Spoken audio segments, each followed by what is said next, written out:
Dit is de winnende insturing omdat het nou ja, lang bereid, dat mag ik er wel bij zeggen, voor de kandidaten. Wie dit voor u toch de insturing die het dichtst bij het thema kwam van de onmogelijke leefde. Want waar gaat het filmpje over?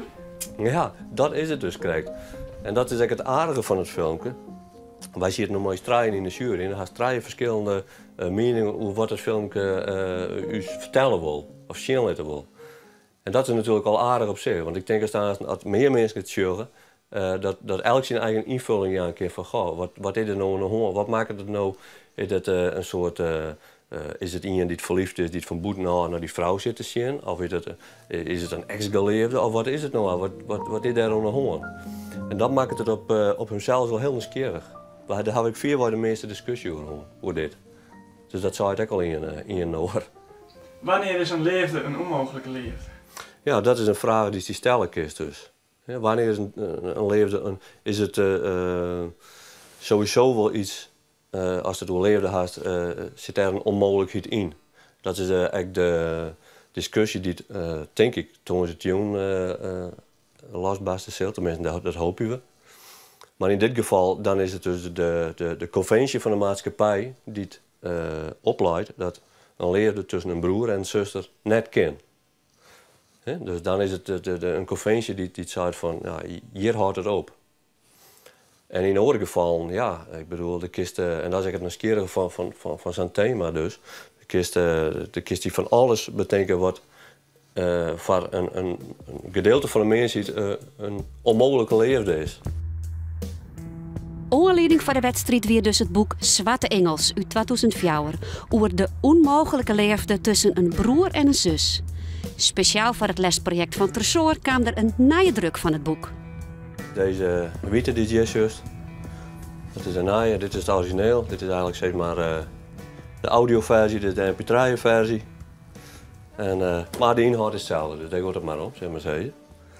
Het boek had toen in 2004 had het, de Verder Scurenprijs gekregen. En het is mooi dat het op zo'n manier toch weer omdenken krijgt. Dat de mensen die het mist hebben of dat ze nou toch weer de gelegenheid krijgen om het te lezen. Dat is bij uitverkocht. Dus dat is hartstikke mooi.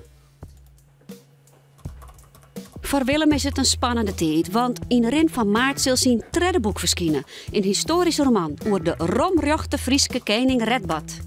Een idee dat ontstie bij de verkiezing van de koning als voornaamste Fries aller tijden. Hij zit dus in de kanon, maar wat weten wij nou eens over Redbad? Het is een soort fenomeen dat eigenlijk misschien wel 90% van de mensen de namen kennen. En dat het een koning was had en dat het een roemruchte koning was had. Zonder dat iemand weet van, goh, wat had er dan uiteindelijk hebben? Beetje dieren was, hoe ziet het in waar in die tijd? Wat in de mensen gewoon, wat dieren zeg ik niet maar wat. Op een hoog niveau. En dat was voor mij toch wel de uitgangspunt. Dus zeggen, goh, ja, dat is eigenlijk nu weer dat. En toen ben ik als eerste wat speuren gegaan. En toen wie nou, zo goed als neer te vinden. Dat is hoe hemzelf, als zodanig, is er eigenlijk neerschreven in een jeugdboek. Nou een keer, dan komt er als een passant voorbij. Maar dat is het, voor de rest helemaal neer. Dus dat was voor mij toen ik op een gegeven moment wel iets naar een wat verder onderzoek. Ik dacht van nou, je maakt, dit is iets wat voor mij, je maakt me aan de slag. Maar daar de hamer van het tongergaard de lof gieselen, waar nou de ieren trampjeren. Al maar boze het juiste roffel in ogen. Een onhillige tromme die het ongeveer zei. De bos kraken en knapte en ik wil uitnaaien, maar kon net een stap verzetten. Lieke me als rijdbaard en heiken. Het woordzwien dat uit het strewel stwarmen, wie zo onhurig en grut en woest, dat ik het net bevetje koe. Zwart als de nacht weer, en zijn hier ziet graadvol bringst en blabber. De scherpe blikker in de slagtossen stutsen als machtige wapens naar voren, ree om te deedjen. Vlieben spatten hem als skoemige vlakken uit de bek. En met de kop van vlieg er streekrucht op heiketa. Wat de taal onbelangt, had ik me net behind. Dat doe ik ook dan wel. Dan wil ik het toch wel een beetje Joodijs horen, om het zo maar te zeggen. Dat het voor iedereen benauwd te komen is. Maar in dit geval had ik me helemaal net behind. Wat ik om een taalskaart dat had ik direct inline. Ik bezit ik als een was een fundament van het boek, van het verhaal, mag ik zeggen. In de bibliotheek van Dokkum is morgen een joen over het boek Zwarte Engels en de onmogelijke liefde.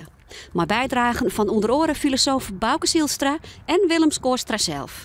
Voor alle nieuwsgierigen is Zwarte Engels dan vergeest te krijgen.